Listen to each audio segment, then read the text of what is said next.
I've written over 1,000 detailed notes. I filled dozens and dozens of notebooks. I've built what you call a second brain, and yet one question still haunts me. Am I any smarter? Does any of this really matter? Obsidian, atomic notes, commonplace books, or is it all just self-indulgence? A performance of fake knowledge and fake productivity? Yes, kind of, but also no. Because I genuinely love every approach I just mentioned. They're popular for a reason, but I haven't been happy with it lately. And I'll tell you why in a second, but I feel like it's missing, all of these techniques, they're missing some crucial final step that takes static notes and makes them into something real living knowledge. Because philosophers and writers and innovators, they don't spend their time autistically brooding over their notes page, perfectly tagging and labeling and organizing. It just doesn't happen. They give freedom to their notes through real-world application. And that's exactly what we're going to find out how to do in this video. I'll explain the problem with endless note-taking, from my own experience and mistakes doing it for years, the solution, and at the end, some techniques that you can apply from today to make your knowledge feel real again. Now, before we look at the problems of note-taking, I want to give them a short defense. Because I'm not backtracking on years of advice here. Guys, it doesn't work anymore. And I hate a contrarian who, whenever he hears the word system said out loud, he has to chime in and say, oh, well, actually, I just use Apple Notes. I use my pen and my notebook. Shut up, bird. Now, that's true. You need the absolute bare minimum to get started and learn. But Obsidian and commonplace books and Notion and all of these other tools we talk about, they are accessories and they amplify the experience. And they are fantastic for, I think, of three broad reasons especially. First, they give your notes near perfect organization, security, and portability. You can carry as much as you need, anywhere you need, and if you back them up properly, you're never going to lose them. Number two is that these systems are supremely customizable. And I hear this dumb argument sometimes that Obsidian and Notion and whatever, they're too complicated. And it's like, no, they're not. They're as complicated as you want them to be. If you want a simple folder system, you have it. Just don't add anything. My system is roughly the same as it was 2 years ago, and I only use a couple of plugins here and there. It's not complicated, and I choose to keep it that way. The third strength, and this is the most important, and it applies to all forms of note-taking, is that writing is not a waste of time. Writing is not a supplement to thought. Writing is thinking in itself. It's the same thing. And I know that sounds weird, it sounds abstract, but it's true. I recently read an article by Ted Joyer, and he described note-taking as taking notice. You are training your mind to look for ideas that you would have otherwise missed. And then as you write them down or type them up, you are making sense of them. You are working through, well, what does this mean? What am I thinking about here? What am I talking about? You are having a dialogue and you are understanding what is being said. The actual writing you produce during note-taking doesn't really matter. It's not the end goal. I see it as a happy byproduct of thinking, of contemplation, of reflection. And if you choose to delete it or to burn it or to throw it in the ocean, who really cares? Because the valuable work is already done. The thinking has happened. And it was the writing that allowed that in the first place. I mean, don't throw your notes away, keep them. They're probably good, but the point is they are not the end product. They are the means. But what is the fatal weakness of all of these notes? Subtle location shift. You didn't even notice, I bet. Well, they're rigid. Because no matter how good your system is, it will just not represent how dynamic and improvised real human thought is. And I'll even say the same thing for my own system, because it's true. There's no getting around that. For example, let's look at atomic notes, which I still love and still swear by. These are self-contained parcels of insight, where each atomic note discusses one distinct idea, unique from the rest. And that is why they're called atomic. And also, like atoms, they bond. They connect to other notes. And you have to do this because they only refer to one idea each. And in order to see the bigger picture, you will have to join them together. And we write atomic notes because they are flexible and they let us pin down the theory at the most basic level before then putting them back together and seeing something grander. And because they act as building blocks, they are perfect for organization. You can add links, you can add properties, you can sort them out in indexes. And I don't get involved with AI and GitHub stuff, but you can do that. You can do whatever you want with them. But even then, after all of those good words, they still don't reflect real thinking. You don't think in atomic notes. You don't think in scattered annotations of a notebook. And yes, they will help you learn and work through the ideas, but they're missing that last 20%. In the same way that if you're trying to learn a new skill, you can't just watch tutorials. They're important, but you need to get out there. You need to complete the education by applying them. An easier way to look at it is if you divide knowledge itself into 3 categories, and it's the third one which we're missing here. The first category is information. These are the raw facts and the numbers and the data and the words. What is being said, that's all. Take one step up and you have understanding. And this is your ability to capture the meaning and significance of said information. So you have the words in front of you. What does it mean? So what? Finally, and maybe hardest of all, you have application. And this is where you use the past to solve new problems, to draw conclusions, to meet new challenges. Can you use your knowledge in a new and unfamiliar context, where you might have to think on the fly or pull in from many different subjects? And it's this last step that most people tend to neglect, including me. I'm almost making this video for myself in a way. Now, to put it into perspective, I want to use an example. Let's say you have someone who's very strong in their information and understanding, but weak in their application. Now, they might be able to talk about a topic for hours. They're clearly well informed and they know the why and the how. But the second they step into a serious debate with someone, well, this is where they fall apart. Maybe they struggle to keep up with the counter-arguments, with the flow of logic, and all of this other stuff that Wikipedia just doesn't prepare you for. That, in many ways, is a failure of application. If we put that same person in another situation, an exam, well, they might smash the conceptual questions and the multiple choice.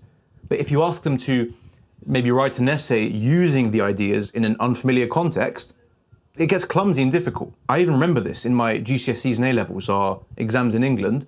They would always put the application questions at the end because they were the most challenging and they were something you had never seen before, but you had to use what you knew to solve the problem. In both of those examples, application was missing, and it's what you're going to get back in this video. To apply knowledge is to free it. But what if the medium is also slowing you down? Sometimes my mind thinks faster than my hands can type, which is a source of pointless friction. And this is what today's partner, Whisperflow, solves through a fresh take on voice to text. I'm a slow typer, but even if you are lightning fast, you just won't match how quickly we can transmit our thoughts through speech.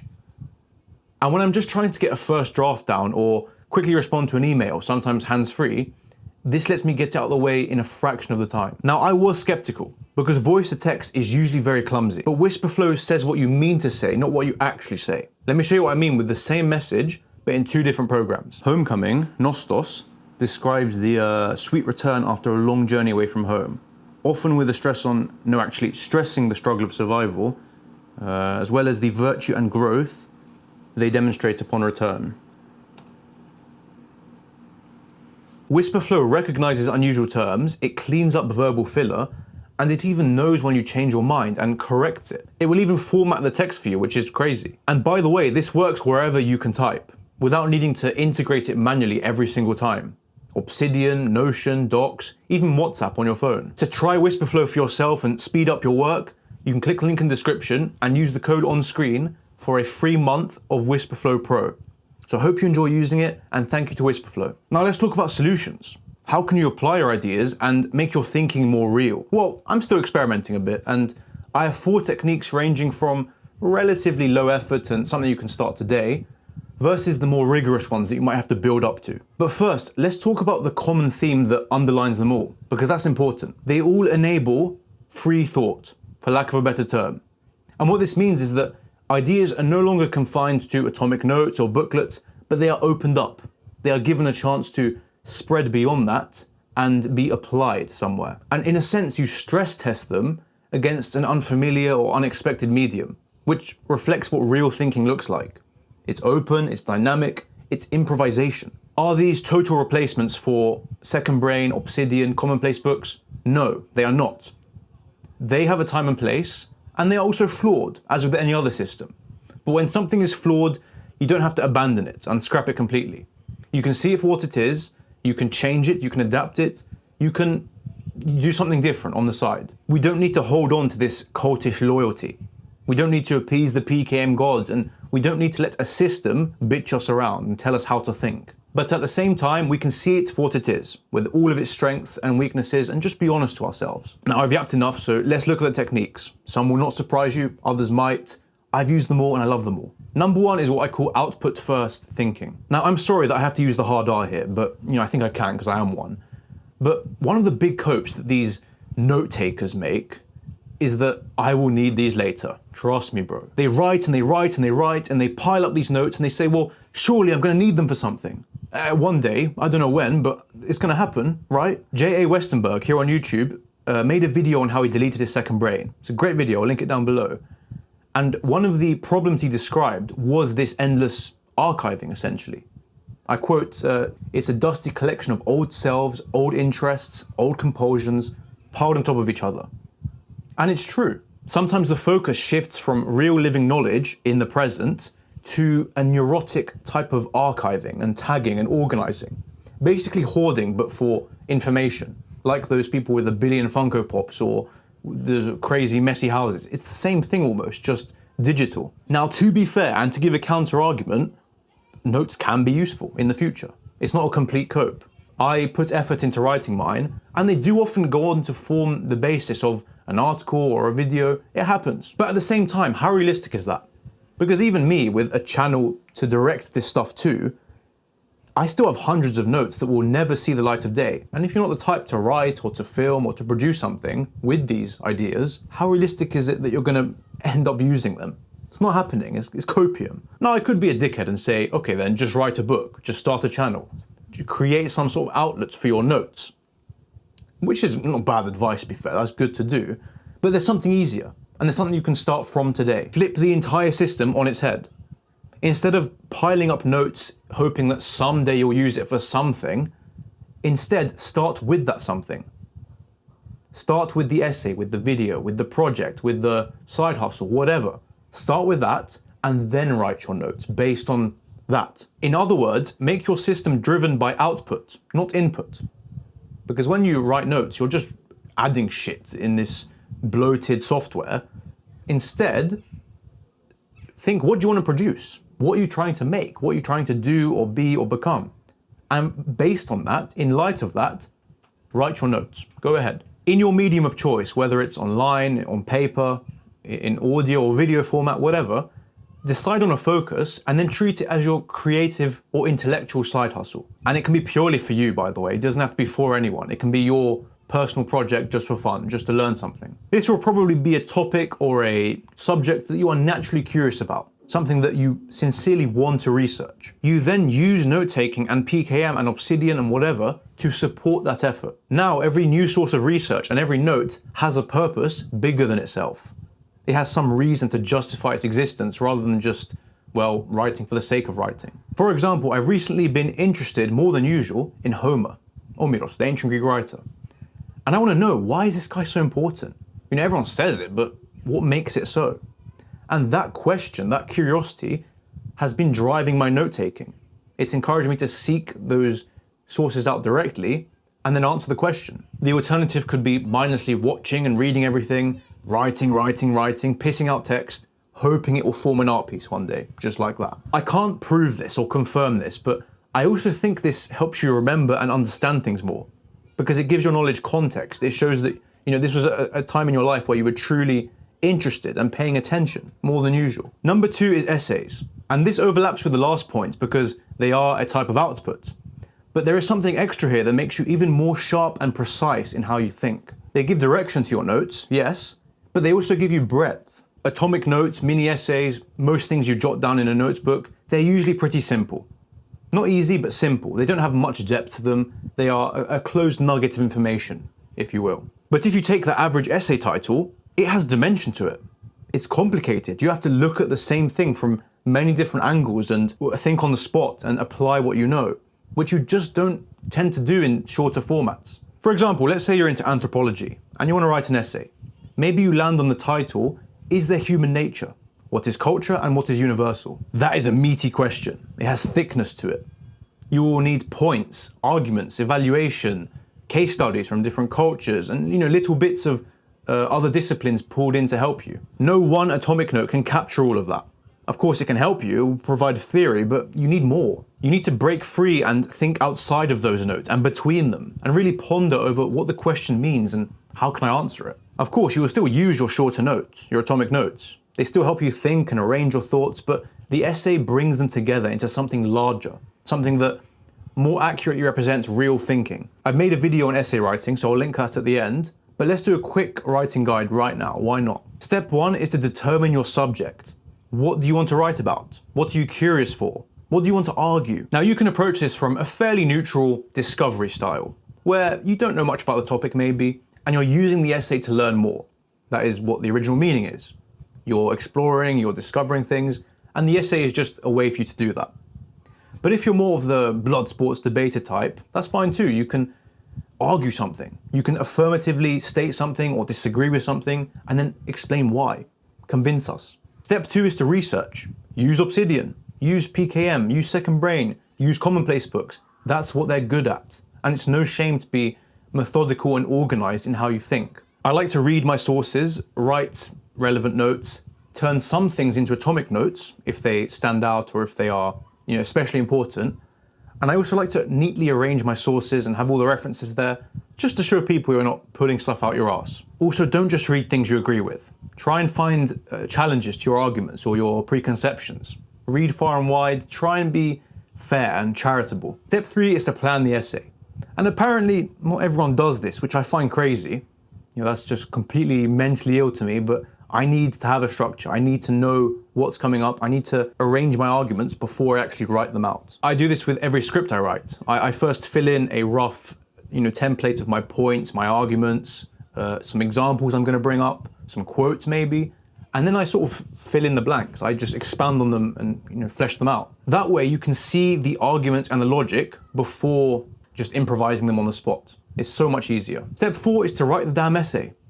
Introduce your topic, be clear, make sure the reader can follow you throughout the argument and the reasoning. You don't want to leave them guessing and thinking like, what the hell is this guy talking about? No, you want to break it up into sub-arguments, you want to evaluate how strong they are, you want to bring up counter-arguments and maybe refute them or concede them. And you want to end in a final point that the reader can walk away with. Of course, this is just my take on how I write essays, but I think that's a good basic structure to start with. The actual writing of the essay is a big topic in itself, so let me know if you want a video on that. Step 5 is to let it sit. Finish the essay, come back to it later, and then read it again. See, does it make sense? Am I bullshitting here? You probably are at some points. You will always have to edit something, trust me. But the point is to get it out there in the first place and not worry too much, because you will have time to approach it with fresh eyes and improve it. You want to ask yourself, does this make sense? Am I convincing? Can the reader follow me? Am I lacking any context that I need to provide? Stuff like that. Number 3 is a bit weird, but I like it. And it's something you can do pretty much anywhere with zero equipment, zero prep time. You just have to like the sound of your own voice. Now, we could be academic and call this streams of consciousness or inner monologue, but those aren't really the correct term. Number 3 is essentially talking to yourself. But hear me out. Sometimes when I'm thinking about something like an argument or someone's take, I just like to say it out loud, to verbally work through it and to criticize it, to argue against it. If you're not used to this, it will feel weird. You will feel like a smackhead talking out loud in front of a train station, but trust me, it works. When you hear yourself think and you hear the ideas out loud, you get them better. You come to know them more closely. And you notice it becomes much harder to articulate what you thought you knew. Sometimes you take something for granted, but as soon as you have to argue it out loud and find the words for it, it's difficult. It doesn't really come out. And to me, that's proof that it's working. It's doing something. It's forcing you to think about something you thought you knew already, but maybe didn't. And of course, it is fluid, it's flexible, which is what ties all of these together. You may already have a perfectly written, perfectly articulated note on this exact thing you're talking about, but that doesn't matter.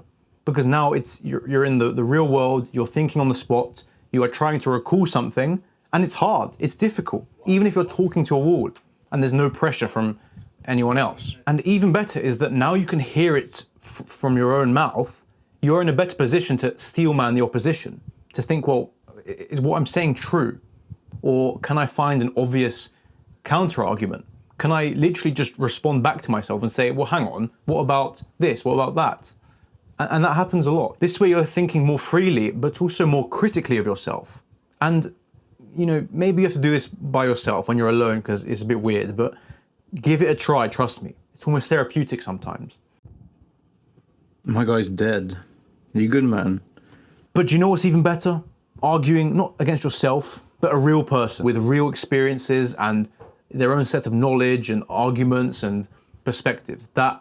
Nothing beats that. Number 4 is real life debate. And I save this for last because it's, I think, truly the most rigorous and the hardest way to think freely and to apply ideas. You quite literally have to think on the spot and improvise. You have to meet new arguments as they show up, and you may have never seen these before. I mean, sure, you may have encountered some ideas before and you might have heard some talking points being repeated, but debates, you never can see where it's going. And you can never see what your opponent knows. And that's why it's so challenging, but also productive, because it really makes you work for it. Depending on how skilled and knowledgeable your debate opponent is, they might stump you on something that you've believed for years. And I know it feels painful in the moment, but that is really a good thing. It's forcing you to change your mind and to evaluate what you already believe and to be open-minded about yourself, hopefully. Or at least suspend judgment and think, well, I clearly have more work to do. That's why the whole agree to disagree thing, or it's just your opinion, bro, it's all retarded. Because that just isn't how knowledge works. You can agree to disagree on ice cream flavors. But when it comes to, objective reality and truth and knowledge, agreeing to disagree is basically saying, well, you might be right, I might be right, I'm not bothered to find out who. You both probably have elements of the truth in your argument. And the point of a debate, to me, is not to win, to beat the other person, but to shed old ideas, to learn new ones, to build on new ones, and hopefully work towards something greater than yourselves. Debate does involve refutation and conflict, yes, but at the same time, it's a discussion. And it's supposed to be something that you can cooperate on at some level. And that is the big difference you see between slop talking point debates on YouTube that exist just for entertainment versus the more, I want to say, formal and professional debates that, where the people are clearly interested in what each other have to say and they're trying to help each other and to work towards something. They're not just fighting it out. And if you see debates like a discussion, like a chance to learn and to change your mind and to, concede points sometimes, yes, then you'll learn incredibly fast because that's humility. You have the humility to say, well, I don't know, teach me. I can teach you, you can teach me. Now, am I asking you to ring up the Oxford Union and say, well, save me a seat? Am I asking you to start a Change My Mind panel at your local park? What is your gender? My gender? I'm a mechanic. No. I mean, you can, fair play. It's a real thing. Colleges have debate societies. There are online forums. You can, if you're more confrontational, you can do those sorts of debates. I know X has spaces for that, whether formal or informal. These things exist. And I understand it's a lot of effort. It's something you have to dedicate lots of time to. So you don't have to do that. I like to do it in a casual context, just with my friends. Are we sitting in the library with our sweaters on going, oh my sire, what a fine point? No, we're just in the pub having a drink and talking about things we care about. And yeah, it's debate, it gets heated sometimes, it's fun, we like it. Is it perfect, is it optimal? No, I don't care, it's good enough. Now this isn't the same, but I also like to watch long form debates on YouTube and almost join in. Now that's kind of sad, it's a bit parasocial, but I like to get a notebook out and sort of act as if I'm there. I try and follow the arguments, I try to criticize them, to refute them, to see if there's anything missing. Of course it's not the same, they can't answer back, but it's something. It forces you to think critically and to think, well, okay, how do I reply to this? At least you are more involved and it's not just on in the background while you're semi-ignoring it. It's better than nothing. That was a long video, I'm sweating my balls off. Let me know what you think in the comments though, because I don't know if this is just a me problem or if it's something that you feel like you suffered with as well. So let me know, get a discussion going. I'll link the videos to essay writing here, and thank you so much for watching.